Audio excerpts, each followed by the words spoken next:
지난 한 주간에도 우리의 신령 가운데 마음이 아파 있거든, 슬픔에 젖어 있거든, 뭔가 삶 속에서 고난이 있거든, 오늘 예배를 통해서 십자가의 보혈로 깨끗하게 씻어지기를 주님의 이름으로 축복합니다. 아멘. 우리는 예배를 세우는 사람들입니다. 예배를 보는 사람이 아닙니다. 하나님 앞에 예배를 드릴 수 있도록 무언가 옆에서 힘을 주는 사람입니다. 신앙생활을 하고 있는 몇 사람들에게 저는 이와 같은 질문을 해보았습니다. 왜 교회에 가십니까? 그랬더니 이러한 대답이 나왔습니다. 천국에 가야 하기 때문에 교회에 갑니다.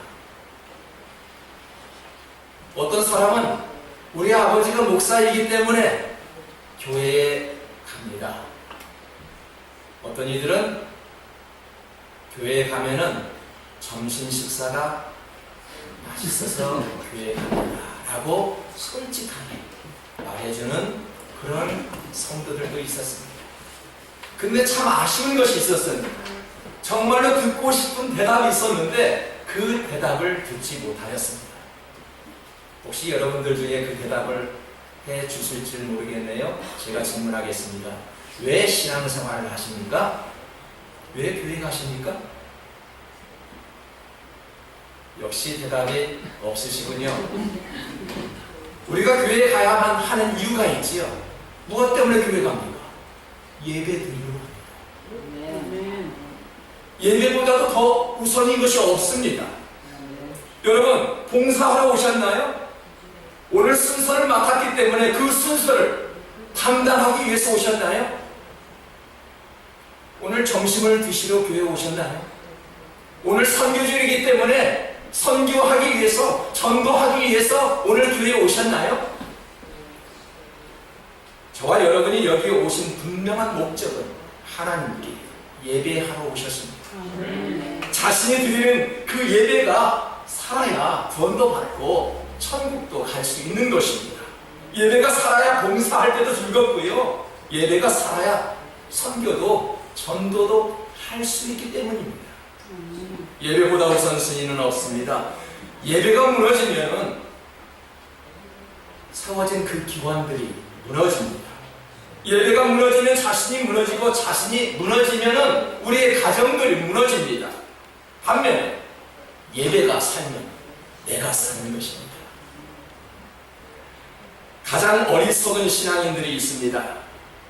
여러분, 인생을 살면서 힘들고 지칠 때가 있지요. 만사가 귀찮을 정도로 하고자 하는 모든 것들을 내려놓고 어디론가 훌쩍 떠나고 싶을 때도 있습니다. 이때 가장 먼저 놓아버리고 싶은 것이 무엇일까요? 신앙입니다. 교회 가는 것을 첫 번째로 놓아버립니다. 참으로 아쉽습니다. 오늘 본문에서 노아 시대 때 가장 중요한 것이 무엇일까요? 두말할 것 없이 방주입니다. 방주에 들어가는 자는 살고 방주에 들어가지 못한 자는 다 죽었습니다. 나중에 들어갈 거야. 당신이 먼저 들어가. 일 마치고 다음 주에 들어갈 거야 하는 자는 다 죽었습니다. 삶과 죽음뿐이었습니다. 중간은 없습니다. 사람이 죽어서 천국과 지옥뿐입니다. 둘 중에 하나입니다. 광주는 오늘날의 교회라고 말하면 싸우겠다고 덤벼드는 사람이 있을 것입니다. 광주는 오늘날의 교회래요. 여기 한번 반박해 보시기 바랍니다. 틀림없이 그런 분이 계십니다. 교회 다니지 않는 사람들은 물에 다 빠져 죽어야 합니다. 왜요? 교회 들어가는 자만이 구원을 받기 때문입니다. 여러분, 어떤 사람은 내 몸이 성전인데 꼭 교회를 가야만 할까? 라는 의문도 생기기 마련입니다. 두세 사람이 모인 곳에 하나님이 함께 하신다는데 그런 공동체적인 생활을 하는 사람들은 교회가 별거냐? 꼭 교회만 다르냐? 두세 사람이 모이면 됐지, 그곳에서 기도하면 됐지 하는 사람도 있기 때문에 오늘날의 교회가 방주라고 생각하는 반박을 할 수 있다는 것입니다. 여러분, 오늘날 교회라고 자신 있게 말할 수 있을까요?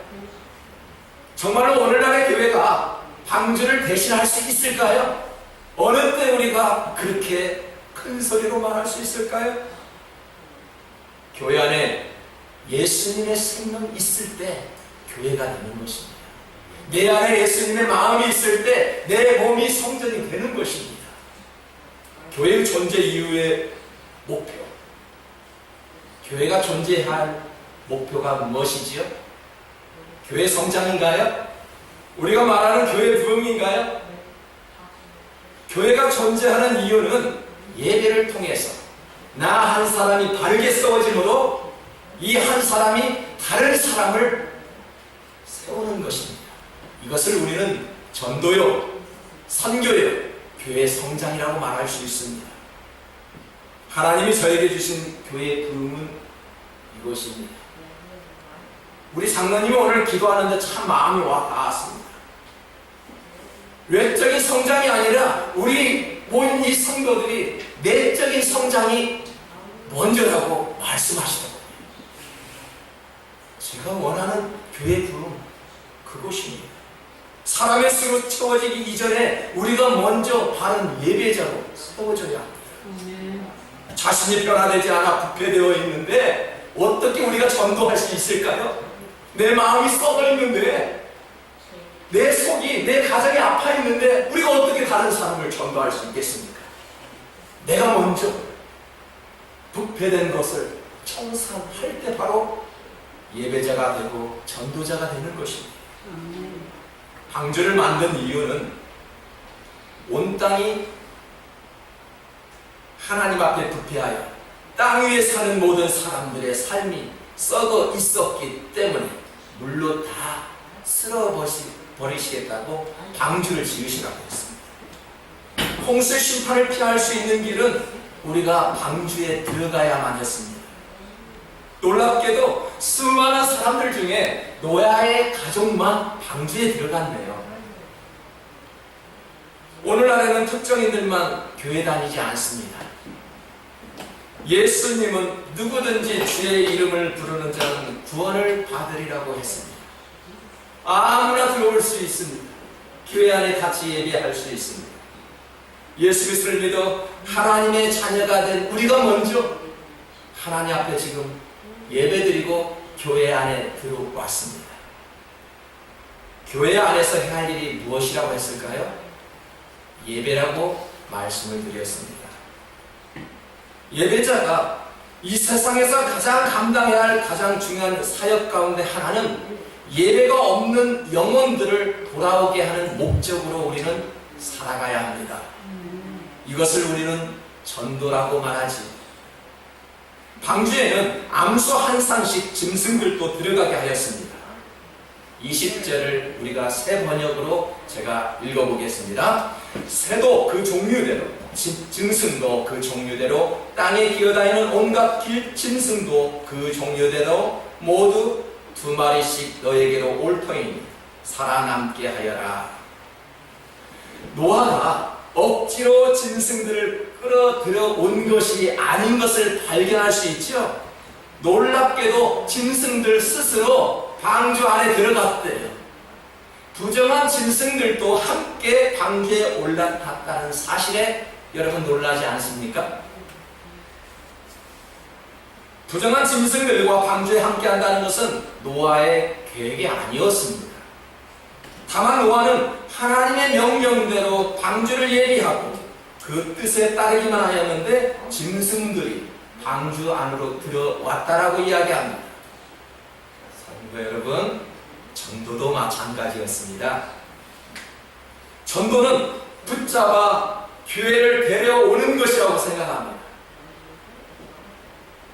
전도는 누군가를 붙잡아 교회에 끌어오는 것을 말하는데, 전도는 하나님의 말씀을 선포하는 것입니다. 왜 우리가 전도를 못한다고요?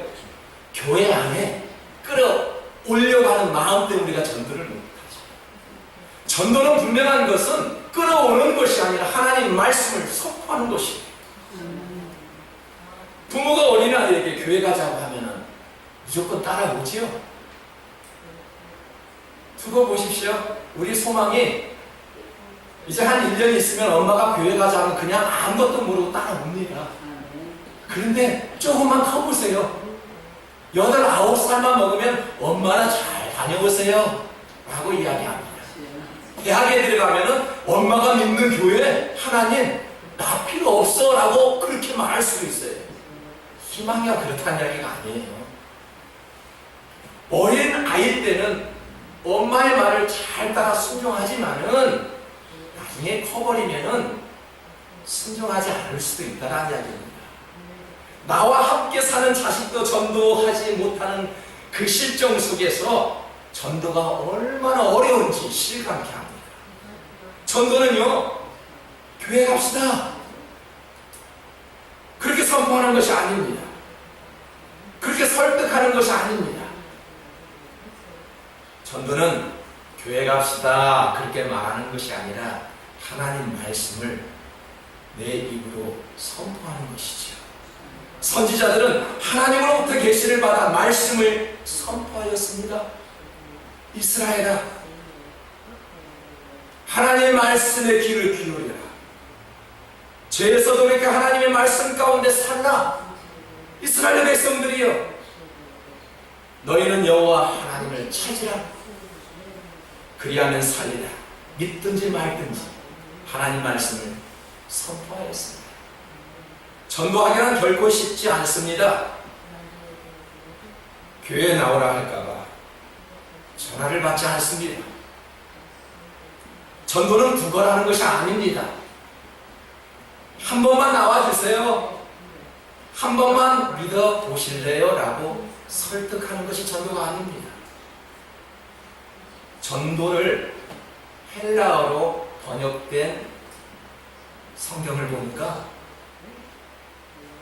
전도란 헬라어로 선포하다라는 뜻을 가졌습니다. 케리그마라는 것은 복음을 선포하는 그런 뜻을 가졌어요. 누군가를 끌어 교회로 오라는 것이 아니라 전도나 선포하는 것이다 그렇게 말씀합니다. 고린도전서 2장 4절을 한번 다 같이 한번 읽어볼까요?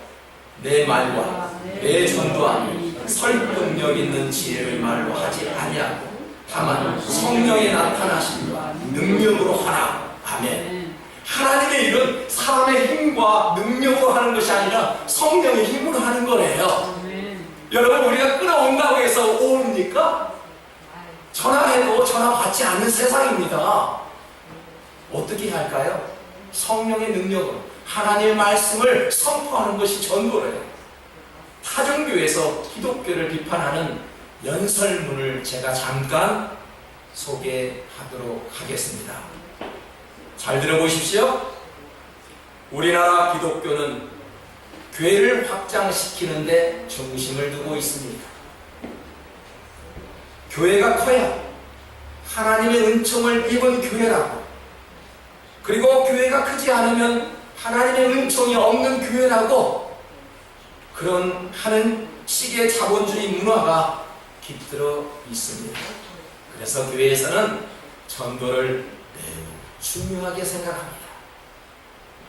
이것은 전도의 목적이 교회의 성장임을 비판하고 있는 그림이라, 여러분은 왜 교회가 전도를 해야 합니까? 빈자리를 채우기 위해서 우리들은 그렇게 말을 하지만 그 목적이 되어서는 아니 됩니다. 왜 우리가 전도를 해야 할까요? 몸집만 키우려고 하는 교회들이 지금 해야 할 것이 무엇인지 아십니까? 회개해야 합니다. 정말로 한국교회는 회개해야 합니다. 저는 지난 한국 방문 때 에스라는 교회를 한번 방문해 보았습니다. 과연 이게 교회인가? 궁궐인가? 정말 하나님 앞에 예배드리는 이러한 곳인가? 라는 생각을 할 정도로 의문을 사게 만들었습니다. 여러분, 몸집만 키우려고 하는 교회, 특히 한국 교회, 회개해야 합니다. 하나님이 원하시는 모습으로 돌아가야 합니다. 집을 나간 당자는 스스로 돌아왔습니다. 말씀이 임하고요, 회개하면은 돌아오게 되어 있습니다. 우리가 끌어당긴다고 해서 돌아온다고요?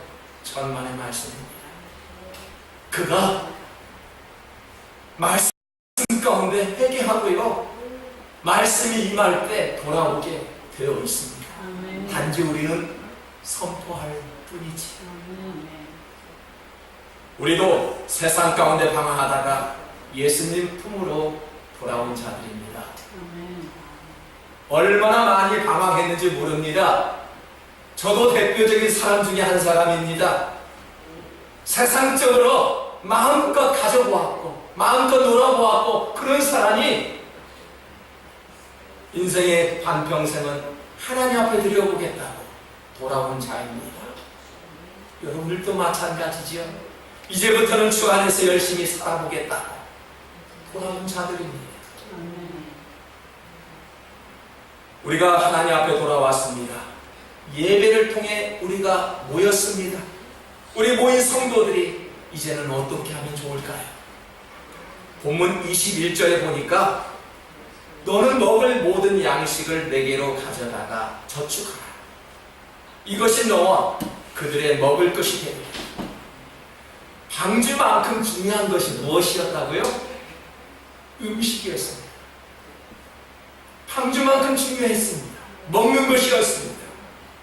노아가 방주만 짓는 것도 힘든 일일 터인데 하나님께서는 먹을 양식까지 준비하래요. 거대한 방주를 짓는 일, 사람도 아닌 짐승들이 먹을 양식까지 준비한다는 것은 수고와 땀이 있어야 합니다. 질성 사는 것도 힘든 일인데 교회에 가서 봉사해야 하니 성도들에게 주일은 너무나도 고난이고 힘든 하루입니다. 음식을 준비하고요, 찬양을 준비하고요, 소그룹을 준비하는 일은 분명 힘들고 어려울 수가 있습니다. 여러분, 노아를 보십시오.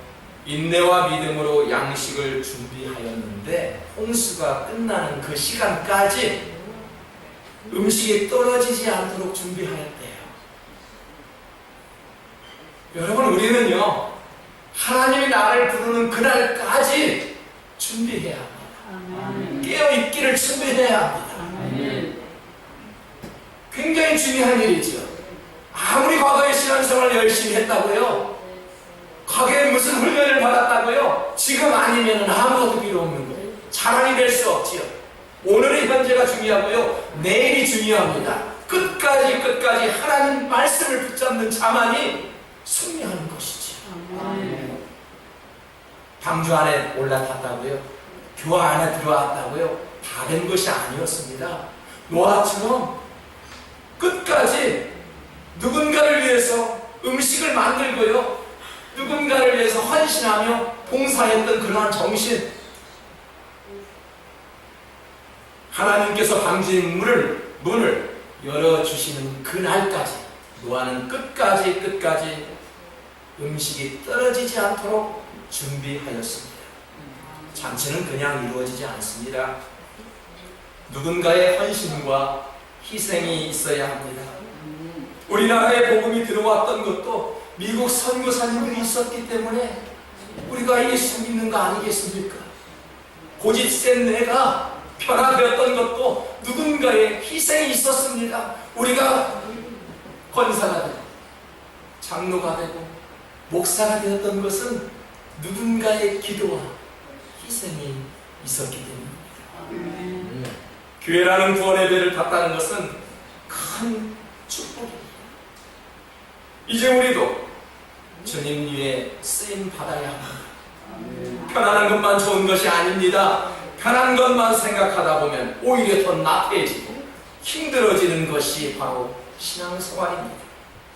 노아의 방주는 구원의 방주였지만 그 안에서의 삶은 행복하고 편안한 생활이 아니었습니다. 여러분, 신앙생활이 편합니까? 절대 편하지 않습니다. 구원의 방주 안에는 그러한 삶이 편안하고 행복한 삶이 아니었음을 우리는 짐작할 수 있습니다. 새로운 시작을 위한 준비와 헌신의 시간이었습니다. 노아의 준비와 헌신이 있었기에 모든 생명체 다시 생육할 수 있었고 번성할 수 있었습니다. 예배는 저절로 세워지는 것이 아니더군요. 나 한 사람이 예배 안에 들어와야 합니다. 나 한 사람이 다른 사람을 세워야 합니다. 그런 준비와 헌신이 있을 때 예배가 세워지는 것입니다. 노아가 방주에 들어간 이유가 무엇일까요? 노아가 방주 안에서 헌신했던 이유가 무엇이었을까요?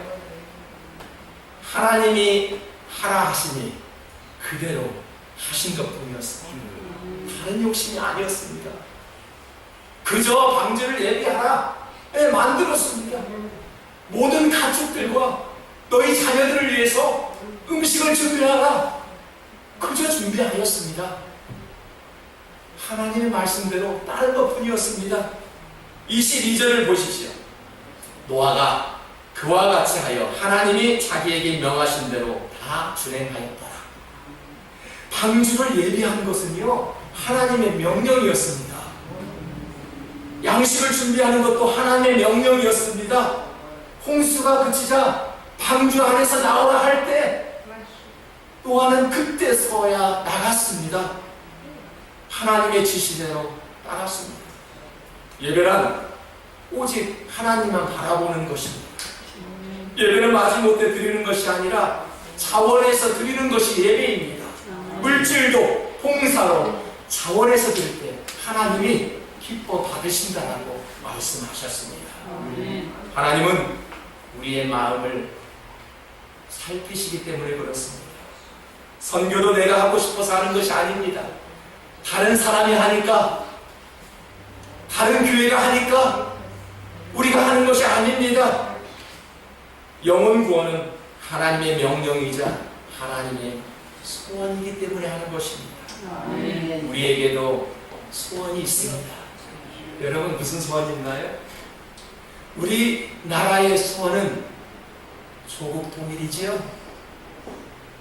우리 가정은 일소 안에서 행복입니다. 우리 교회의 소원은 영혼 구원입니다. 여러분의 가정과 여러분이 섬기는 교회가 어떤 소원이 되었으면 좋을까요? 하나님의 소원은 영혼 구원이래요.